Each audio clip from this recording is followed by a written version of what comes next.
আমাদের সমাজে ছেলে মেয়ে ভালো কি খারাপ সেটা নির্ধারিত হয় পাশের বাড়ির ছেলের সাথে তুলনা করে।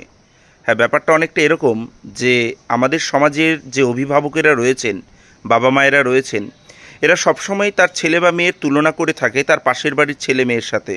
এবং কথায় কথায় নিজের সন্তানকে একথা বলা হয়, এই মেয়েটা এতে ভালো, ওই ছেলেটা এতে ভালো।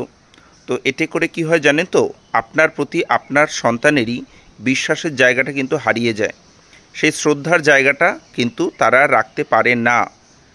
অ্যাকচুয়ালি আপনার ছেলে কি করবে, আপনার মেয়ে কি করবে সেটা নির্ধারণ করুন আপনি, আপনার চাহিদার উপর ডিপেন্ড করে।